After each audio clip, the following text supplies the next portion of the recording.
남은 자를 어떻게 생각하십니까? 오늘 설교의 제목이 남은 자인데요. 남은 자를 어떻게 생각하시는가? 여러분은 남은 자를 긍정적으로 보시는 편이십니까? 부정적으로 이해하시는 편이십니까? 아마 때와 장소, 상황에 따라 그 판단을 달리해야 할 것 같은데요. 학교의 남은 자, 우리 참 많이 해봤지 않습니까? 학교의 남은 자. 학습이 느리거나 부족하거나 생활에 문제가 있는 등 유쾌하지 못한 경우가 많습니다. 학교에 남았어요. 이게 뭔가 느리거나 부족하거나 생활에 문제가 있을 경우가 많죠. 유쾌하지 못한 경우입니다. 인력 시장에 남은 자, 어떻게 보여질까요? 능력이 부족해 보이고 몸이 약해 보이면 선택받지 못하죠. 마치 잉여인간 혹은 투명인간 취급을 받기도 합니다. 굉장히 어렵고 좀 사람에게 이런 표현을 하기 어렵지만 인력시장에서 잉여인간이나 투명인간으로 취급받을 수 있다는 겁니다. 그러면 성경에 나오는 남은 자는 어떠한 분위기일까요? 긍정적일까요? 소망이 가득한 그러한 부분일까요? 오늘은 말씀을 통해서 어떤 남은 자가 되어야 하는지 그 부분에 대해서 함께 묵상하고자 합니다. 바울은 한 번 택한 백성을 하나님이 버리지 않으신다, 이 내용을 설명하기 위해서 구약의 한 사건을 가져옵니다. 엘리야에 대한 이야기인데요. 엘리야 시대는 이스라엘 역사상 가장 극심했던 배교의 시대였습니다. 이스라엘이 하나님을 떠났던 많은 사례들이 있지만 그 중에서도 가장 극심했던 배교의 때가 엘리야 시대였다는 겁니다. 온 세상이 하나님을 버리고 떠났습니다. 바알과 아세라를 섬기고 있었기 때문입니다. 이에 선지자가 마음이 답답하고 정말 죽을 것 같아서 이렇게 고발하지 않습니까? 3절의 말씀입니다. 주여, 그들이 주의 선지자들을 죽였으며 주의 제단들을 헐어버렸고 나만 남았는데 내 목숨도 찼나이다 하니. 엘리야가 얼마나 외롭고 고된 싸움을 했을지 상상이 가지 않습니까? 온 세상이 하나님을 버리고 떠났다 합니다. 그리하여 엘리야 선지자 홀로 바알과 아세라를 열정적으로 섬겼던 아합 왕과 왕후 이세벨을 상대로 싸워야 했던 거죠. 나 혼자 남았다는 겁니다. 이스라엘이 언약과 말씀을 버린 지 오래고 주의 제단은 이미 무너져 버렸고 여호와께로 돌아오라 외치던 선지자들은 모두 죽임을 당했으며 그만 홀로 남았다라는 설명입니다. 반면 우상 숭배자들은 기세등등했고 천지에 가득합니다. 여호와의 선지자들은 나 홀로 남았지만 우상 숭배자들은 천지에 가득한 기세등등한 그러한 상황이었다는 거죠. 이스라엘의 운명도 운명이지만 여호와 신앙이 실로 바람 앞에 등불이지 않습니까? 언제 꺼져도 이상하지 않을 상황이었던 것입니다. 위태해도 이렇게 위태할 수 없는 것입니다. 제 아무리 세상이 날뛰어도 그럼에도 위대한 하나님의 사람 엘리야 끄떡 없었겠죠? 그는 위대한 하나님의 사람이었습니다. 구약의 모든 선지자의 대표였죠. 세상이 아무리 날뛰어도 위대한 하나님의 사람이었던 엘리야 끄떡 없었지 않겠습니까? 그게 아니라는 거죠. 그도 우리와 같은 사람이었다. 우리와 성정이 같은 사람이었다. 엘리야도 절규하고 있지 않습니까? 이런 표현이 나옵니다. 그들이 내 생명을 찾아 빼앗으려 하나이다. 그들이 이제 내 생명을 찾아 죽이고자 합니다.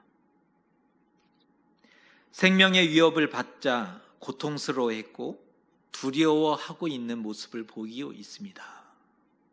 위대한 선지자였지만 그 역시 생명의 위협을 느꼈고 두려워했고 무서워했음을 볼 수가 있습니다. 자신도 이제 얼마 남지 않았음을 직감하고 여호와여 넉넉하오니 지금 내 생명을 거두시옵소서. 이게 엘리야의 기도였습니다. 이제 족하오니 저는 할 만큼 했으니 이제 제 생명을 거두어 주십시오. 자포자기하는 그러한 모습까지 보이는 것을 보게 됩니다. 하지만 하나님의 대답이 무엇이었습니까? 4절의 말씀인데요. 이 말씀을 같이 한번 읽어봅니다. 시작. 그에게 하신 대답이 무엇이냐? 내가 나를 위하여 바알에게 무릎을 꿇지 아니한 사람 7,000명을 남겨두었다 하셨나니. 엘리야는 다 끝났다 생각했는데 하나님은 아직 아니다 말씀하십니다. 사람은 다 끝났다라고 생각하지만 하나님은 아직 아니다라고 말씀하신다는 거예요.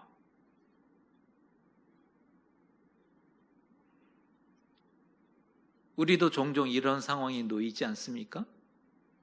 하나님 이제 끝났습니다. 그런데 하나님은 아직 아니다 말씀하신다는 겁니다. 하나님 자신을 위해서 바알에게 무릎 꿇지 않은 순결한 7,000명을 남겨두셨다는 사실을 알려주셨습니다. 단지 엘리야가 그것을 알지 못하고 보지 못했을 뿐이죠. 그러니 불안과 두려움에 사로잡히는 것은 어쩌면 당연한 결과였던 것입니다. 하나님이 하시는 일을 알지 못하면 불안과 두려움에 빠지게 되어 있습니다. 하나님이 하시는 그 일을 보지 못하면 불안과 두려움에 사로잡힐 수밖에 없다는 거죠. 반면 알면, 안다면 폭풍 속에서도 발 뻗고 잘 수 있는 것입니다. 우리에게 불안과 두려움이 많은 이유가 밝혀졌습니다. 왜 우리는 누구보다 불안해하고 두려워하였는가? 그 이유가 여기에 나온다는 것입니다. 하나님이 하시고자 하는 일을 모르기 때문입니다. 하나님이 이 일을 어떻게 이끌어 가실지 알지 못하기 때문입니다. 그래서 불안하고, 그래서 두렵고, 다 끝났다라고 말하는 것입니다. 엘리야 시대, 하나님은 남은 자를 스스로 준비하셨습니다. 하나님이 보호하고 도우신다라는 뜻이죠. 보호하사, 애국가에도 나오는 가사인데 보호하시고 도우신다. 하나님이 보호하사 신앙을 지키게 하셨고 생명을 구원해 주셨다는 겁니다. 5절과 7절의 말씀을 제가 읽어드리겠습니다. 그런즉 이와 같이 지금도 은혜로 택하심을 따라 남은 자가 있느니라. 그런즉 어떠하냐? 이스라엘이 구하는 그것을 얻지 못하고 오직 택하심을 입은 자가 얻었고 그 남은 자들은 우둔하여 졌느니라. 말씀은 두 종류의 남은 자를 언급하고 있습니다. 남은 자가 있는데 두 그룹의 남은 자가 있다고 말씀한다는 것입니다. 먼저 은혜로 택하심을 따라 남은 자가 있다는 거죠. 은혜로 택함 받은 남은 자. 다른 하나는 우둔함을 따라 남은 자가 있다. 은혜로 남은 자와 우둔함 가운데 남은 자 두 그룹을 언급하고 있습니다. 우리는 어떤 남은 자가 되면 좋을까요? 하나님이 보호하시고 지키시는 남은 자이십니까? 아니면 택하심을 얻지 못한 나머지에 속하는 남은 자들입니까? 앞에 남은 자는 소수이고 뒤에 남은 자는 복수입니다. 하나님이 보호하고 지키시는 남은 자, 이 소수의 남은 자를 얘기하고 있는 것이고, 택하심을 얻지 못한 나머지 남은 자들, 다수를 표현하는 말입니다. 두려운 얘기지만 하나님의 택하심과 인정을 얻지 못하는 자가 있다는 겁니다. 하나님의 택하심과 인정을 받지 못하는 남은 자들이 있다는 거죠. 왜겠습니까? 영적으로 우둔하게 되었기 때문입니다. 오늘 말씀의 표현에 나오듯이 혼미한 심령과 보지 못할 눈과 듣지 못할 귀를 가지고 어떻게 하나님의 뜻을 분별할 수 있고 어떻게 하나님의 은혜를 깨달을 수 있겠습니까? 누구든 하나님이 강팍하게 하시고 완악하게 하시면 망하게 되는 거예요. 누구든. 깨달음이 없는 백성은 망하게 될 수밖에 없지 않겠습니까? 은혜를 주셔야 마음이 열리고 보이고 들리고 깨닫게 됩니다. 우리는 우리가 들으면 들을 수 있다고 생각하지만 은혜를 주셔야 그 들리는 소리가 하나님의 말씀이 되고 여기에 들어와서 일용할 양식이 되는 거죠. 지금 우리는 은혜로 택하심을 입은 사람들입니까? 아니면 택하심을 받지 못한 나머지에 속한 사람입니까? 만일 육적인 이스라엘을 따라가고 육적인 이스라엘을 닮아간다면 결코 하나님의 인정을 받지 못하게 될 것입니다. 지금 바울이 하고자 하는 얘기는 육적인 이스라엘이 아니다, 영적인 이스라엘이 되어야 한다라는 이 말을 하고 싶어서 지금 구약의 엘리야의 사건도 가져오고 있는 거죠. 육적인 이스라엘을 닮아가고 따라간다면 하나님의 인정을 받지 못한다는 것입니다. 오히려 택함받은 남은 자이라면 믿음을 지키고 시대의 등불이 꺼지지 않게 해야 하는 거죠. 역사상 사람의 의로움이 하나님의 구원과 회복을 가져온 적이 있었습니까? 이스라엘의 역사를 아무리 살펴보아도 이스라엘 백성의 의로움 때문에 하나님의 구원과 회복이 이루어진 적이 있었습니까? 그렇지 않죠. 구원과 은혜가 하나님의 긍휼과 자비 때문이라면 교만이 아닌 겸손이, 하나님 경외가 필요한 것라는 의미입니다. 성경에는 세상 심판과 멸망 중에도 남은 자가 있었음을 볼 수가 있는데요. 노아의 시대에 죄악이 가득했으나 홍수에서 구원받은 8 식구가 남은 자였습니다. 애굽에 있을 때 수많은 남자아이가 학살을 당할 때 모세가 남은 자였습니다. 광야를 걸을 때 여호수아와 갈렙이 남은 자가 되었고, 엘리야 때 바알에게 무릎을 꿇지 않았던 7,000명이 남은 자였습니다. 말씀대로 바벨론에 항복하고 포로가 된 사람들이 남은 자였고, 말씀대로 포로에서 다시 돌아온 자가 남은 자가 되었습니다. 또한 로마 시대 신들의 홍수 가운데 예수 그리스도를 믿었던 이들이 남은 자가 되었던 거죠. 왜 그들이 남은 자일 수 있었습니까? 다른 많은 사람들이 있었는데 왜 이들이 남은 자가 될 수 있었습니까?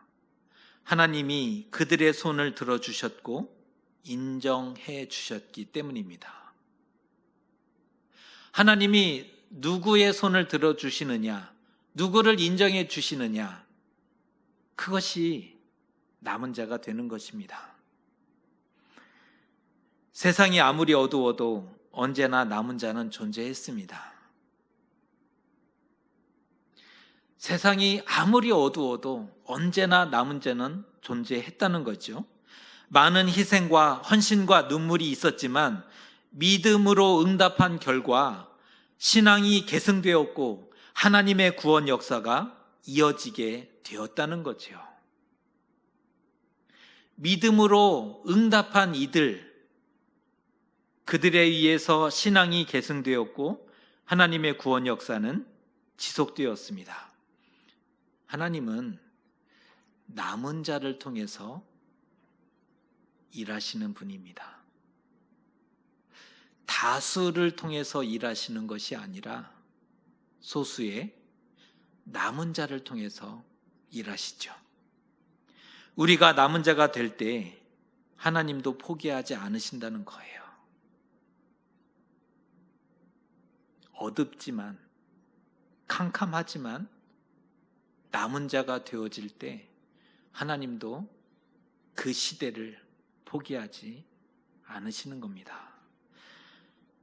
엘리야 때는 불신앙이 편만하였습니다. 또 바울 당시가 그랬고 오늘의 코로나 시대도 마찬가지죠. 불신앙입니다. 불신앙이 세상을 덮었습니다. 바알과 아세레가 세상을 지배했던 시대가 있었고 로마 신화와 신들의 이야기가 세상에 충만했을 때도 있었습니다. 오늘에는 인간의 교만과 과학이 신을 압도하죠. 오늘의 시대를 진단해 보면 인간의 자신감 보이지 않으십니까? 인간의 자신감을 성경적인 용어로 보면 교만이죠. 인간의 자신감과 과학이 신을 압도하고 있는 시대입니다. 신앙이 완전히 무너지고 힘을 다 잃어버렸습니다. 하나님이 남겨두신 남은 자는 어디에 있는 것입니까? 세상이 아무리 어두워도 남은 자가 있었잖아요. 성경에 열어봤더니. 그러면 오늘의 시대에 적용해 보시지요. 하나님이 남겨두신 남은 자는 어디에 있는 것입니까? 엘리야는 어디에 있습니까?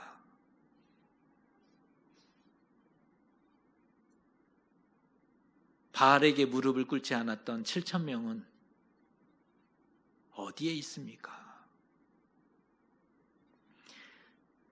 누가 남은 자가 될 수 있을까요? 지엄한 심판과 멸망에도 끝까지 믿음을 지키고 포기하지 않는 자, 그가 바로 남은 자입니다. 아무리 어두워도 믿음을 포기하지 않고 지켜내는 자. 하지만 좁은 길이기에 다수가 될 수 없습니다. 들어갈 수 없어서가 아니라 찾는 이가 적기 때문입니다. 그래서 소수이죠. 비록 적을지는 모르지만 그 남은 자를 통해서 여호와의 신앙이 보존되고 회복과 구원을 이루시는 것입니다. 이것이 남은 자의 역할, 사명이라고 말할 수 있을 것입니다. 남은 자가 되어도 여호와의 신앙을 보존하지 못한다면 남은 자가 아닙니다. 남은 자의 역할은 여호와의 신앙을 보존하는 겁니다. 이 지켜내는 거죠. 남은 자여도 신앙을 지켜내지 못하면, 보존하지 못하면 남은 자가 아니라는 겁니다. 우리는 남은 자이십니까? 남은 자라 해서 안도하면 안 된다는 것입니다. 자기의 은하, 행위, 자기 자신을 위해 살아남은 자는 하나님의 인정을 받지 못합니다. 이렇게 믿어왔기 때문에 나는 당연히 또 다른 특권이죠. 이스라엘이 주장했던, 우리가 굉장히 싫어했지 않습니까? 이스라엘, 너희는 왜 언제나 특권을 주장하느냐? 그런데 어느 순간 우리가 이 특권을 주장하고 있다는 겁니다. 내가 이렇게 믿어왔죠. 나는 이러한 일들 가운데 하나님을 섬겨왔죠. 이것이 나를 구원해 주지 않습니다.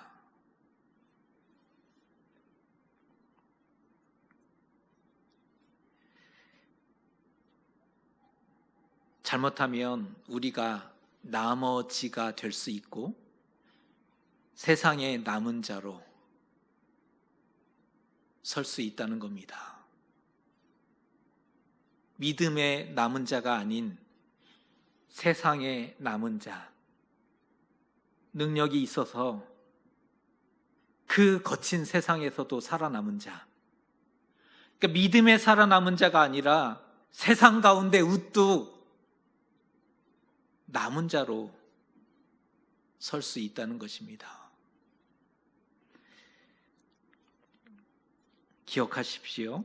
남은 자는 여호와의 신앙을 다음 세대에 전해야 합니다. 그것이 남은 자의 역할입니다. 겉으로는 죽은 것처럼 보일 수 있습니다. 그루터기가 그렇지 않습니까? 잘렸고 다 죽어버린 것 같습니다.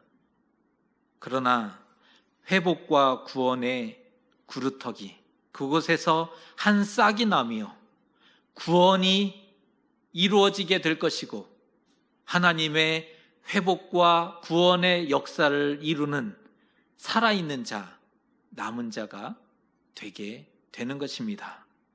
이스라엘의 역사를 보면 하나님의 뜻은 남은 자를 통해서 성취되었고 회복과 구원의 열매를 맺었습니다. 하나님의 뜻은 남은 자를 통해서 성취되었고 회복과 구원의 열매를 맺었다는 것입니다. 아무리 핍박이 커도 어둠이 세상을 완전히 삼킨 것처럼 보여도 남은 자가 있습니다. 하나님이 거기에 계시기 때문입니다.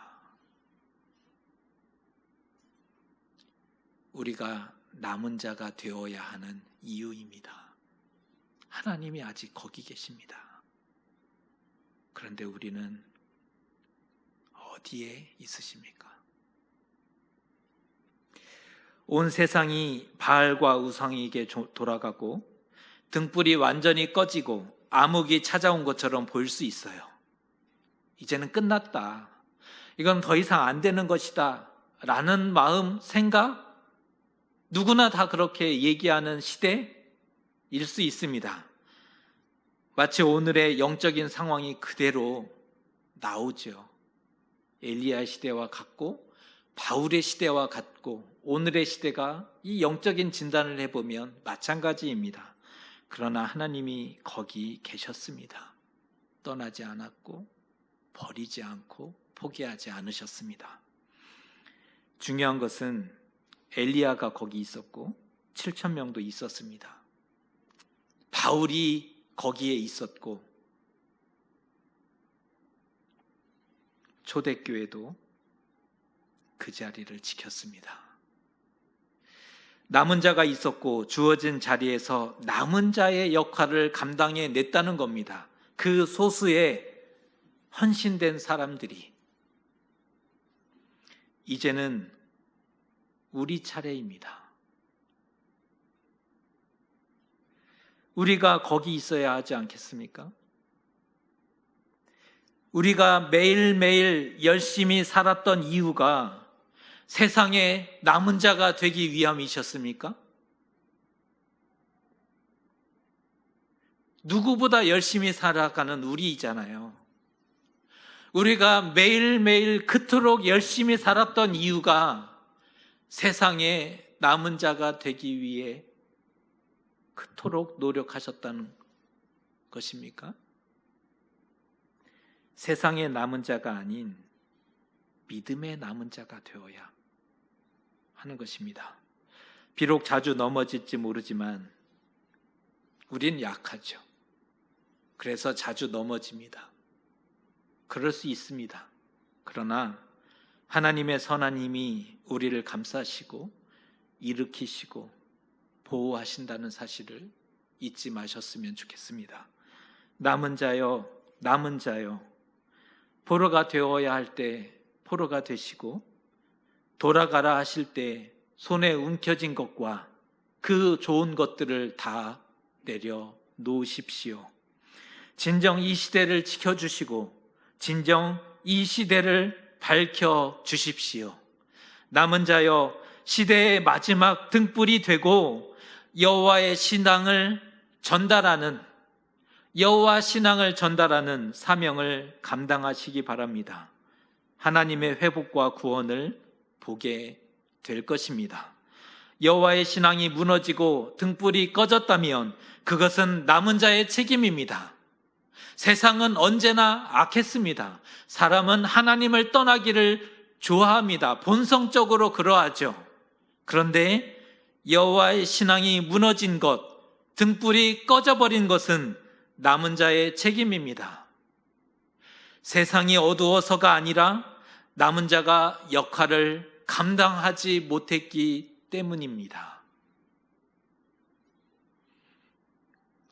비록 소수일지는 몰라도 혼자가 아닙니다.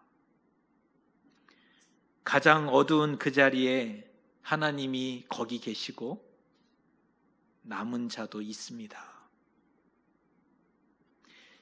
우리는 지금 누군가의 남은 자가 되고 있습니까?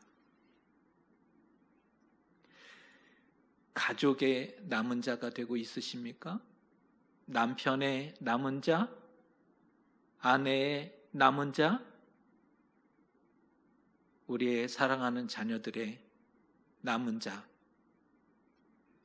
이웃의 남은 자? 그 보배롭고 존귀한 역할을 감당하는 저와 여러분 되시기를 주님의 이름으로 축복합니다. 기도하겠습니다.